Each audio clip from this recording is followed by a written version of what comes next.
बिस्मिल्लाहिर्रहमानिर्रहीम। शुरू अल्लाह पाक के बाबरकत नाम से जो बड़ा मेहरबान और नहायत रहम करने वाला रब है। अस्सलाम वालेकुम रहमतुल्लाहि व बरकातुहू। मेरे तमाम बहन भाइयों को मेरे इस चैनल राज़ चैनल पर बहुत बहुत खुश आमदीद। जिन्होंने चैनल को सब्सक्राइब किया, वीडियोस को लाइक और शेयर किया, उनका बहुत बहुत शुक्रिया। और जिन्होंने अभी तक चैनल को सब्सक्राइब नहीं किया, वीडियोस को लाइक और शेयर नहीं किया, मैं उनसे यही कहूंगी कि अल्लाह पाक की बारगाह में मेरे इस छोटे से एफर्ट में आपका सब्सक्रिप्शन, आपका लाइक और शेयर बहुत ही हेल्पिंग होगा और अल्लाह पाक आपको भी इसके लिए जज़ाए खैर दे, आमीन। और टू के सब्सक्राइबर्स पर मैंने जो गिव अवे अनाउंस किया है, उसको विन करने के लिए, एक अच्छा से गिव अवे विन करने के लिए ज्यादा से ज्यादा यूट्यूब चैनल को सब्सक्राइब करें, वीडियोस को लाइक करें और शेयर करें। तो चलिए जी, शुरू करते हैं आज के वीडियो। अल्हम्दुलिल्लाह, अल्लाह पाक का आज एक और बहुत खूबसूरत दिन है और अल्लाह पाक आज आप पर अपना करम और फजल ऐसे ही कायम रखे, आमीन। आज जिस मौजू पर मैं छोटी सी आपसे गुफ्तगू करना चाह रही थी, वो मौजू है कि वो कौन से लोग हैं जिनकी अल्लाह पाक नमाज कबूल नहीं करता। सुबह माज़अल्लाह हम में से कोई भी ऐसा नहीं चाहता होगा कि हमारी नमाजें कबूल ना हो, हमारी इबादत कबूल ना हो, क्योंकि हम तो हमेशा यही उम्मीद करते हैं, यही दुआ करते हैं कि ए पाक परवरदिगार, हम तेरी बारगाह में जो भी नमाज कर रहे हैं, जो भी दुआ पढ़ रहे हैं, जो भी इबादत कर रहे हैं, जो भी जिक्र अज़कार, जो भी कुरान मजीद की तिलावत कर रहे हैं, वो अपनी बारगाह में अपने करम, अपने फजल के मुताबिक कबूल फरमा ले। क्योंकि हम तो तेरे शायाने शान कोई कुछ पढ़ ही नहीं सकते, कोई इबादत ही नहीं कर सकते, क्योंकि हमारी इतनी बसात ही नहीं है, हमारी इतनी औकात ही नहीं है। लेकिन तू अपने करम, अपने फजल से इनको कबूल फरमा ले। लेकिन कुछ लोग ऐसे भी होते हैं जिनके बारे में कुरान मजीद में भी हुक्म आया है, जिनके बारे में नबी पाक सल्लल्लाहु अलैहि वसल्लम ने भी फरमाया है कि ऐसे लोगों की नमाज जो है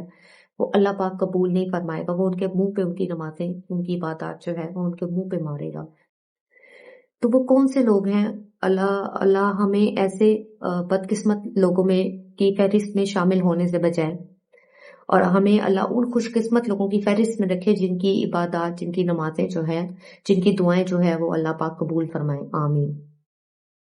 सबसे पहले तो वो लोग जो अल्लाह के साथ शिर्क करते हैं, जो अल्लाह के साथ किसी को शरीक बनाते हैं।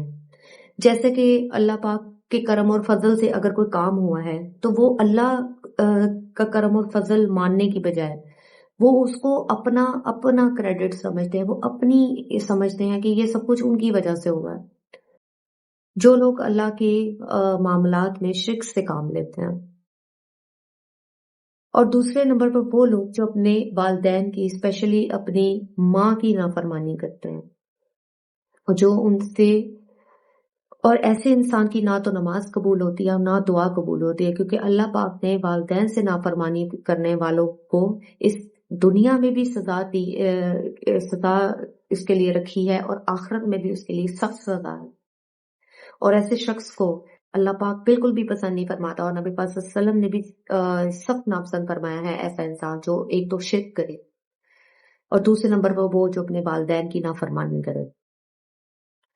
तीसरे नंबर पर वो ऐसा गुलाम या कोई ऐसा नौकर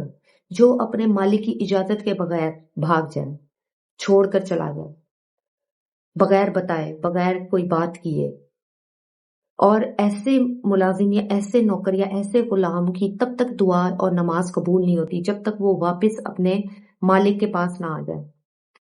चाहे कोई भी वजह हो, कोई भी मसला हो, लेकिन बगैर बताए, बगैर कोई इतला दिए वो भाग जाए। और एक ऐसे इंसान या की दुआ कबूल, नमाज कबूल नहीं होती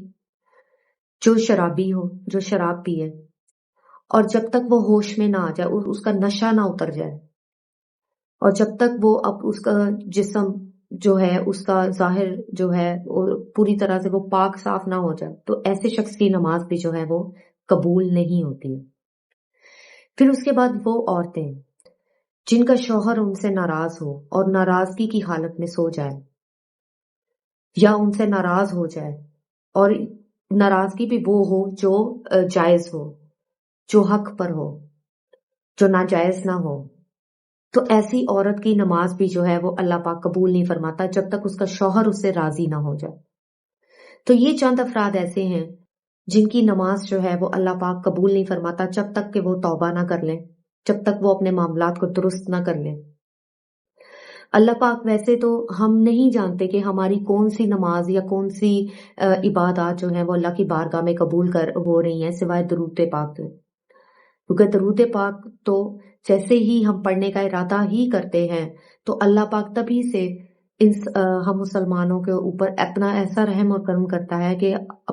ہمیں اس کا ثواب جو ہے وہ ملنا شروع ہو جاتا ہے، اور جیسے ہی ہم درود پاک پڑھنا شروع کر دیتے ہیں تو اس کی قبولیت یقینی ہے۔ اس کے علاوہ کوئی نماز، کوئی عبادت، کوئی ذکر و اذکار، کوئی قرآن جو بھی ہم پڑھ رہے ہیں وہ اللہ پاک نے اپنے فضل و کرم سے ہمیں نوازنا ہے، وہ قبول کرنا ہے، باقی ہم نہیں جانتے کہ اس کی قبولیت ہونی ہے یا نہیں ہونی۔ تو اللہ پاک ہم سب کو یہ توفیق عطا فرمائے کہ ہم اپنے اندر دیکھیں کہ ہمارے اندر تو کوئی ایسی برائی یا کوئی ایسا غلط کام تو نہیں ہم کر رہے جس کی وجہ سے ہماری نمازیں ہمارے منہ پہ مار دی جائیں، اور نہ دنیا میں ہم صرف مشقت ہی کاٹ رہے ہوں اور ان کا نہ ہمیں ہماری قبر میں کوئی فائدہ ہو، نہ اس دنیا میں کوئی اللہ پاک ہم پر کرم کرے، اور نہ آخرت میں ہمارے اوپر نظر رحمت ہو۔ تو اللہ پاک ہم سب کو اپنے معاملات جو ہے وہ درست کرنے کی توفیق دے۔ اللہ پاک ہم سب کو اپنے